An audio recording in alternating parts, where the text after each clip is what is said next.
রমজানের আগে বাসা যতটাই ক্লিন করি না কেন, ঈদের আগে কিন্তু আরেকবার বাসা পরিষ্কার করে নিতে হয়। তা না হলে কিন্তু সেই পরিষ্কার পরিষ্কার ভাবটা আর থাকে না। আর এদিকে তো কিচেনটাকে একটু একটু ক্লিন করে নিচ্ছিলাম। প্রতিদিনই তো বাসনপত্র ধুতে হয়, এ আর আসলে নতুন কিছু না। তবে আজকে যেহেতু কিচেনের ক্যাবিনেটটা ক্লিন করব, যার জন্য এক্সট্রা কিছু জার আসলে হয়েছিল, তো সেগুলোকেই আসলে একটু একটু ধুয়ে এই তো টেবিলের উপরে একটা কাপড় বিছিয়ে সেখানে রেখে দিচ্ছি। আসলে যখন খুব বেশি থালাবাটি হয় তখন আমি টেবিলে একটা কাপড় বিছিয়ে এভাবেই উপর করে রাখি। এরপর পানিটা ঝরে নিলে তারপর যে থালা বাসন বা জারগুলো যেখানে রাখা দরকার সেখানে রেখে দিই। আর আমার এই ওভেনটা যেহেতু কিচেনে থাকে, এটা কিন্তু অনেক বেশি তেল চিটচিটে হয়ে যায়। রেগুলারলি আসলে এটাকে ক্লিন করতে হয়। তো রোজার আসার আগেও বাইরের দিকটা একটুখানি ক্লিন করেছিলাম, তো আজকে ভাবলাম আরেকটু পরিষ্কার করে নিই। জানি না ঈদের এখনো অনেক দিন বাকি, এটা আসলে আদৌ পরিষ্কার থাকবে কিনা। আর এই তো সামান্য একটুখানি ভীম লিকুইড নিয়ে একটুখানি পরিষ্কার করে তারপরে যে শুকনো একটা গেঞ্জির কাপড়, আমার ছেলের পুরোনো একটা সেন্টো গেঞ্জি ছিল, তো চিন্তা করলাম এটা আসলে অনেক বেশি পানি অ্যাবসর্ব করবে, তার জন্য এই তো এই গেঞ্জির কাপড়টা ইউজ করলাম। আর এখানে দেখো কতগুলো জার আসলে বের হয়েছে।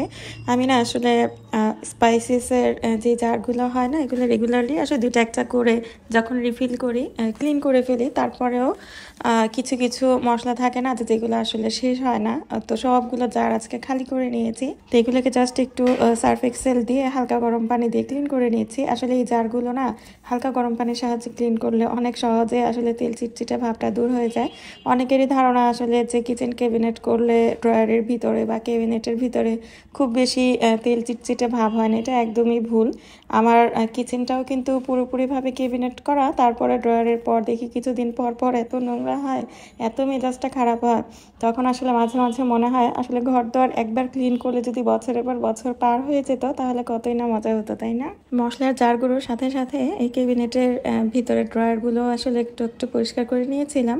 আর যেহেতু রমজান মাস, ইফতারে কি করব সেটার একটা টেনশন ছিল। আর বাড়তি কাজ ধরলে না দেখা যায় রান্না বাড়ার কাজগুলো একটুখানি পিছিয়ে যেতে হয়। তো আজকে চিন্তা করলাম ইফতারটা আসলে একটুখানি শর্টকাট করি, এর জন্য যে একটু বেশি করে চিড়া ভিজিয়ে রেখেছি। বাসায় কলা ছিল, তারপর হচ্ছে তোমাদের ভাইয়া তরমুজ এনেছিল, তরমুজও ছিল, খেজুর ছিল।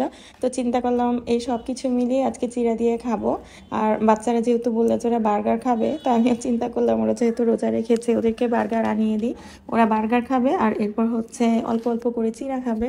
চিড়ার সাথে আসলে ঘরে থাকা যে কোনো ফ্রুটস মিশিয়ে না তোমরা আসলে এইভাবে হেলদি ইফতার শর্টকাটে করে নিতে পারো। আমি তো এখানে বিভিন্ন ধরনের ফ্রুটসের সাথে সামান্য গুঁড়া দুধ, তারপর হচ্ছে খেজুর, সামান্য 1 চিমটি পরিমাণ লবণ আর হচ্ছে সামান্য চিনি দিয়েছিলাম।